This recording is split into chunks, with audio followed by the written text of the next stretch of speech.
సందేహాన్ని నేను వేములవాడ సంస్కృత కళాశాలలో అట్లాగే తెలంగాణ చరిత్ర పరిరక్షణ సమితి వ్యవస్థాపకులుగా ఇక ఈరోజు సెషన్ కు అధ్యక్షుడిగా ఉన్నటువంటి శ్రీనివాస్ గారు కట్టా శ్రీనివాస్ గారు కానీ బలగం రామ్మోహన్ రావు మిత్రులకు ధన్యవాదాలు. ముందుగా నేను తెలంగాణ పునర్దర్శనం కోసము ఎంచుకున్నటువంటి అంశం ఏంటంటే తెలంగాణ ప్రాచీన విద్యా కేంద్రాలు ఒక అధ్యాయం.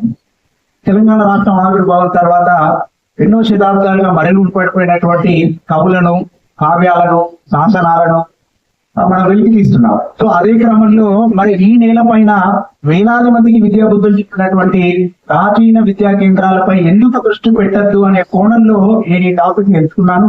సో నా టాపిక్ యొక్క లక్ష్యం ఏంటంటే తెలంగాణ రాష్ట్రంలో ప్రాచీన విద్యా కేంద్రాల చారిత్రక నేపథ్యాన్ని వివరించడం ఒకటి. రెండవది, ఈ నేల పైన బాదనకుర్తి, నాగార్జునకొండ, ఏలేశ్వరం, త్రిభువన తిలక, జైన బసది వంటి ముఖ్య విద్యాపీఠాలకు సంబంధించినటువంటి బోధనలు, వాటి పోషణ కోసం చేసినటువంటి రాజుల ప్రయత్నాన్ని ఇక్కడ నేను వివరించదలుచుకున్నాను. ఇక మూడోది వచ్చేసి ఈ ప్రాచీన విద్యా కేంద్రాలు భారతీయ విద్యా వ్యవస్థకు చేసినటువంటి సేవలు ఏంటి.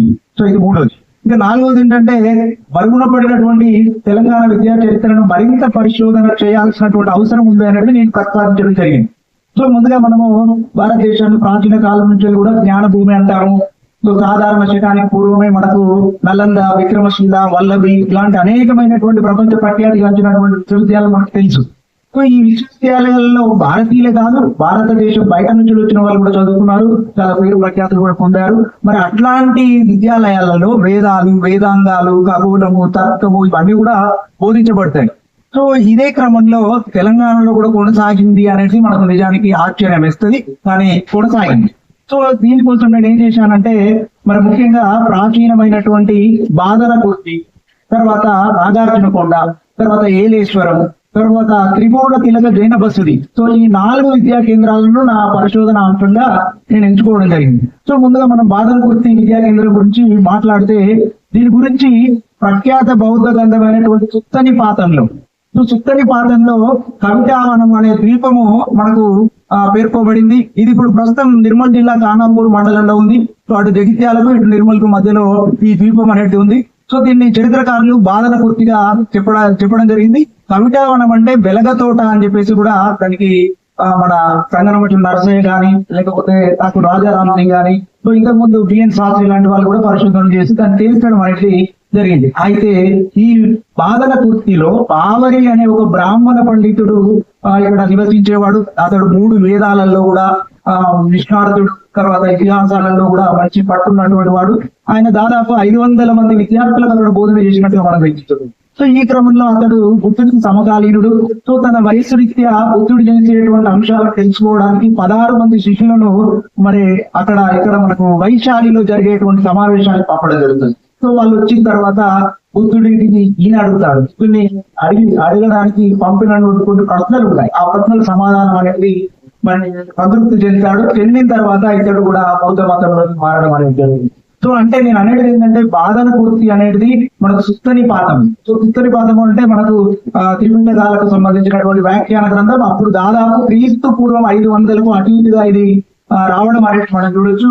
మరి అంత ప్రాచీన కేంద్రంగా, అంత ప్రాచీనమైనటువంటి సమయంలో ఇక్కడ తెలంగాణలో విద్యా బోధన జరిగింది. ఇక్కడ బాదనకుర్తిలో అటు వేదాలు, ఇటు బౌద్ధము రెండు కూడా వెలిసిల్లినట్టుగా మనము చూడొచ్చు. ఇక దీని తర్వాత నాగార్జున విశ్వవిద్యాలయం, సో లేదా నాగార్జున విద్యాపీఠము, ఇది కృష్ణా నదికి దక్షిణ తీరాన ఉంది. శాతవాహనుల కాలంలో, ఇక్ష్వాకుల కాలంలో శ్రీపర్వతం అని చెప్పేసి పిలుస్తారు.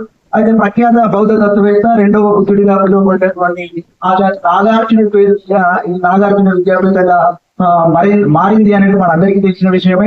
సో ఈ విశ్వవిద్యాలయానికి టిబెట్, శ్రీలంక, నేపాల్, సో ఇక్కడ చాలా దేశాల నుంచి కూడా వచ్చే వాళ్ళకి మనందరికీ తెలిసిన విషయం. సో దానికోసం పర్టికులర్ గా చెప్పాల్సినటువంటి అవసరం అయితే అనిపించడం లేదు. అంటే అంత అది వెల్ నోన్ అని చెప్పేసి అనుకుంటున్నాను.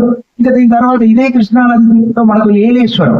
సో ఏలేశ్వరం అనేది ఇది ప్రసిద్ధమైనటువంటి శైవ మఠం. సో దీనికి చాళుక్య రాజైనటువంటి మొదటి హరికేసరి మరి ఏలేశ్వర విద్యాపీఠాన్ని నిర్వహించడానికి కానీ అతడు కొల్లిపర తామర సహస్రం అనేది వేయించాడు. అందులో వెలుగుగా అనే ఒక గ్రామాన్ని దానం చేసినట్టుగా కూడా మనకు తెలుస్తుంది. సో పొద్దున మనము సెషన్ లో కింద మాట్లాడుకుంటుంటే కల్నల్ మెకాన్జీ, సో ఆయన కూడా తెలంగాణలో అనేకమైనటువంటి అంశాలను సేకరించాడు. అట్లాగే ఆయనకు తెలుగు సహాయకుడిగా ఉన్నటువంటి కావలి రామస్వామి గారు కూడా దాని గురించి రాశాడు. ఏలేశ్వర మహోపాధ్యాయుడు గురించి కూడా ఆయన వివరించడం జరిగింది. చివరిగా బొమ్మలమ్మ గుట్ట, సో ఇది మనకు వేములవాడకి 20 కిలోమీటర్ల దగ్గర ఉంది. మరి అక్కడ ఒక ప్రసిద్ధమైనటువంటి త్రిభువన తిలక బసది అనేది ఉంది. సో ఇక్కడ కన్నడ ఆదికవి పంపడు, తర్వాత అట్లాగే ప్రసిద్ధమైనటువంటి సంస్కృత పండితుడు సోమదేవసూరి, తర్వాత మల్యరేచన, అట్లాగే ఇక్కడ వివిధ రకాలైనటువంటి శాస్త్రాలు, ముఖ్యంగా అక్కడ మనకు బొమ్మలమ్మ గుట్ట పరిసర ప్రాంతాలలో చూస్తే అక్కడ సైనిక విద్యలకు కూడా శిక్షణ ఇచ్చారు. ఏదైతే ఈ విద్యా కేంద్రాన్ని నిర్వహించింది ఎవరంటే దినవల్లభుడు, సో పంపని యొక్క తమ్ముడు. మరి ఆ దినవల్లభుడు చాలా గొప్ప జైన పండితుడుగా కూడా ప్రసిద్ధిగాంచడం అనేది జరిగింది. సో ఇది నేను తీసుకున్నటువంటి 4 విద్యాపీఠాలకు సంబంధించినటువంటి అంశం. సో ముగింపుగా ఏంటంటే మరి ఇక్కడ నేను ఇంకొకటి విషయం ఏంటంటే ఈ 3 విద్యా కేంద్రాలు 4 విద్యా కేంద్రాలు కూడా డిఫరెంట్ రీజియన్స్ కు సంబంధించింది. సో ఒక రకంగా ఇక్కడ రాజులు తెలంగాణ నేల మీద రిలీజియస్ టోలరెన్స్ అంటే ఒక రకంగా పరమత సహనాన్ని పాటించారు. అన్ని విద్యలు కూడా వాళ్ళు ఆశ్రయించారు, పోషించారు. సో ఆ రకంగా మనము ఇక్కడ ఏదైతే నేను ఇంతకుముందు త్రిభువన తిలక బసది అని చెప్పానో అక్కడ పంపడు, మరి ఆయన కన్నడానికి ఆది కవి. అట్లాగే సోమదేవసూరి, ఆయన కూడా మరి సంస్కృతంలో మొదటి చంపు కావ్యం రాసిన వారు. సో ఈ కేంద్రాలలో ఇంకా వచ్చినటువంటి విద్య దాని ప్రాముఖ్యత అనేది మరింత పరిశోధన చేయాల్సినటువంటి అవసరం అయితే ఉందని చెప్పేసి నేను అనుకుంటున్నాను. Thank you 1 and 2.